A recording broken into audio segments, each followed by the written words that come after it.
Assalamu alaikum dear students. Let's discuss how we can utilize allele specific hybridization for diagnostic purposes.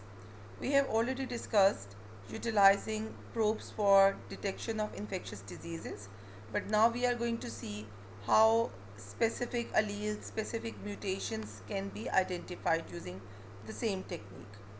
अच्छा, आप सबको ये बखूबी पता है कि जो मोनोजेनिक डिजीज़ होते हैं, डिसऑर्डर्स होते हैं, they are caused by mutation in a single gene. But gene में for the monogenic disorder gene तो एक ही होती है, लेकिन म्यूटेशंस में नहीं हो सकती हैं. डिफरेंट क्रोमोसोम, डिफरेंट एक्सॉन्स पर हो सकती हैं, डिफरेंट लोकेशंस पर हो सकती हैं फॉर द सेम जीन. इस चीज़ को हम अलीलिक हीट्रोजेनिटी कहते हैं. ठीक है.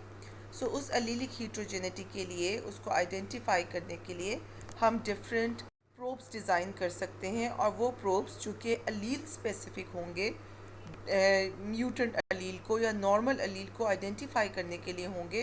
तो इसलिए ऐसी हाइब्रिडाइजेशन को जिसमें अलील स्पेसिफिक प्रोब्स यूज़ किए गए हैं, या जिसको अलील स्पेसिफिक ओलिगोन्यूक्लियोटाइड्स ASO भी कहा जाता है, वो यूज़ किए गए हैं, तो हम उसको अलील स्पेसिफिक हाइब्रिडाइजेशन कहते हैं. इसकी एक सब टाइप है which is known as dot plot hybridization. Dot plot hybridization में हम एक सॉलिड सरफेस पे, जैसे कि एक जो एब्जॉर्बेंट पेपर होता है, उसके ऊपर ड्रॉप्स लगा सकते हैं, डॉट्स लगा सकते हैं, आइदर प्रोब के या फिर टारगेट जीनोमिक DNA के. ठीक है. अगर हमारे पास जो जीनोमिक DNA सरफेस के ऊपर इमोबिलाइज्ड है, फिक्स हुआ हुआ है, और उसके ऊपर लेबल्ड प्रोब्स ऐड करके उनकी हाइब्रिडाइजेशन को चेक किया जाए, तो that is forward dot plot hybridization. लेकिन अगर हमने प्रोब्स को फिक्स किया हुआ है शीट पर और वो लेबल्ड नहीं है, तो फिर उसको हम कहेंगे रिवर्स डॉट प्लॉट हाइब्रिडाइजेशन.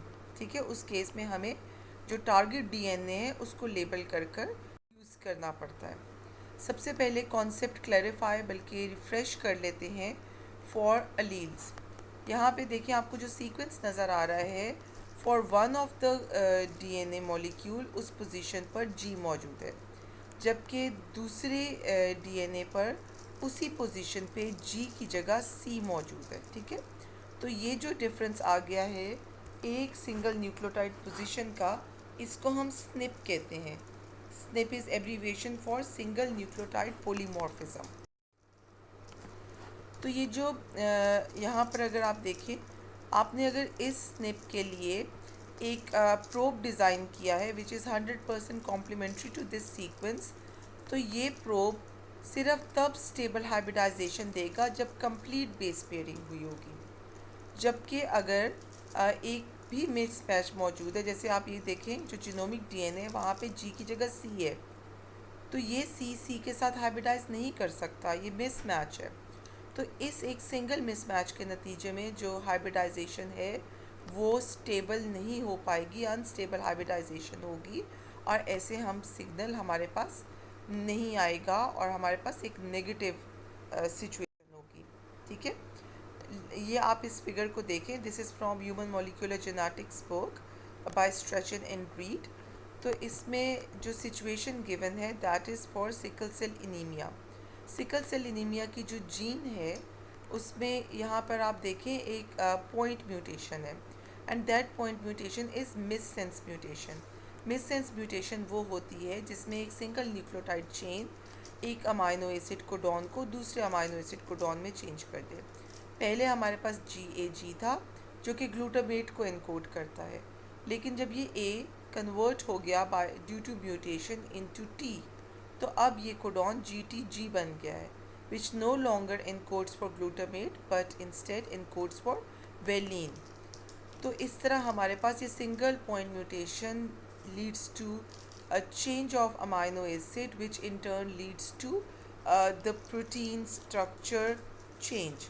और हमारे पास जो रेगुलर रेड ब्लड सेल की शेप होती है वो चेंज होकर सिकल सेल में, सिकल की तरह की शेप में कन्वर्ट हो जाती है। ठीक है, तो इस चीज़ को आइडेंटिफाई करने के लिए what scientists did, they developed allele specific oligonucleotide probes।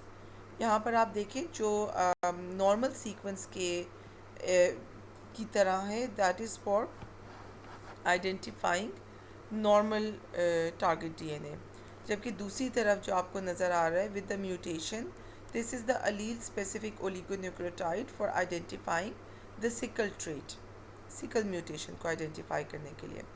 तो जब हम ऐसे जो हमारे पास प्रोब है, इसको अगर हम चेक करेंगे म्यूटेंट प्रोब को नॉर्मल पर्सन के लिए, तो हमारे पास हाइब्रिडाइजेशन हमें नज़र नहीं आएगी। लेकिन अगर हम हीट्रोजाइगोट या होमोजाइगस म्यूटेंट में चेक करेंगे तो उन दोनों में हमें ये बाइंडिंग नज़र आएगी, प्रोब की हाइब्रिडाइजेशन नज़र आएगी। ठीक हो गया। यहाँ पे देखें दूसरी तरफ जो नॉर्मल वाला है, जो नॉर्मल वाला है वो होमोजाइगस नॉर्मल के साथ भी बाइंडिंग देगा, और जो हीट्रोजाइगोट है वो भी नॉर्मल के साथ बाइंडिंग देगा, जबकि जो होमोजाइगस म्यूटेंट है वहाँ पे आपको सिग्नल नज़र नहीं आएगा। In this way dot blot is an efficient way of identifying alleles which could be mutation or which could be normal।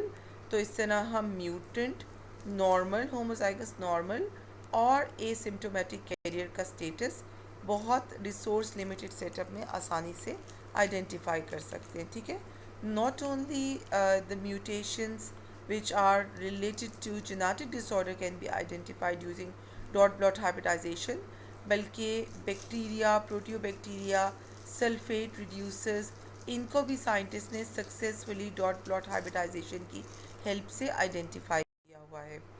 ठीक हो गया। अच्छा, उसके बाद